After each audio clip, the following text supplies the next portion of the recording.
Congresswoman Jasmine Crockett, Joe, also recently claimed that a whole slew of Republicans took money from Jeffrey Epstein, but she may have gotten a little bit over her skis. Listen to this.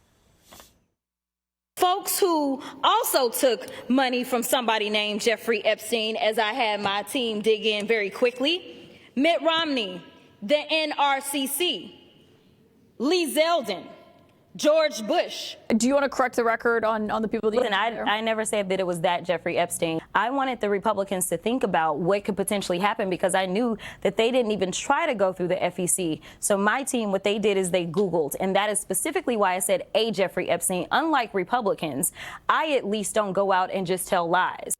So Zeldin responded saying, when you find yourself in a hole, it's best to stop digging. The public FEC report Crockett referenced on the House floor very clearly states that the Jeffrey Epstein who donated to my past campaign was a physician, and the donation date was well after the other Jeffrey Epstein was already dead. But Joe, she told her team to Google and says that she never lied. Your thoughts? Well, she went on CNN to say that. And if you watch that full interview, you would think that Caitlin Collins, who's sitting there, who pretends to be an anchor on CNN primetime, would have at least pushed her on that, would have pushed out that interview afterwards saying, wow, look at this. We called Jasmine Crockett a dead lie. And she made this ridiculous excuse that she said a Jeffrey Epstein instead of the Jeffrey Epstein.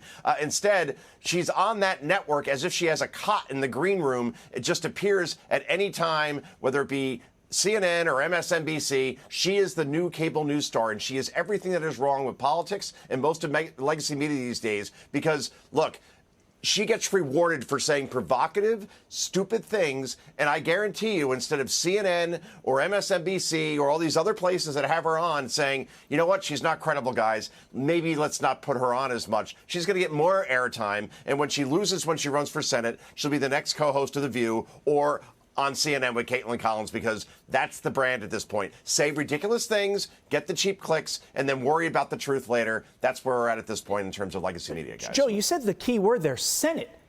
Because I look at this and say, people say stupid things, to your point, on TV all the time. Sometimes me. I know it's a shock. But when you say something that tiptoes along the lines of defamation, you know, you are connected to Jeffrey Epstein, that goes into the category of falsehoods. And the fact that she calls her team as the one that helped her find this information, shouldn't Democrats be a little bit worried that they're thinking of this person and her team for one of the 2 Senate seats in Texas?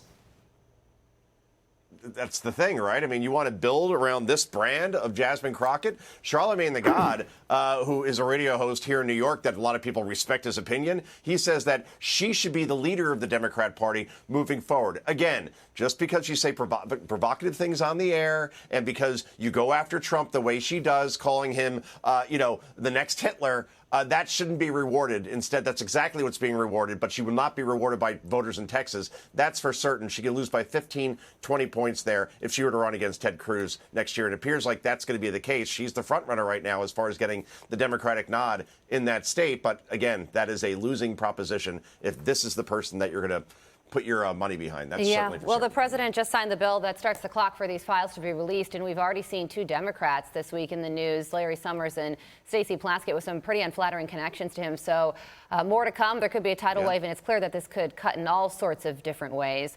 Joe, thanks for joining us. Appreciate your time, as always. All right, guys. Have a great day. Take care.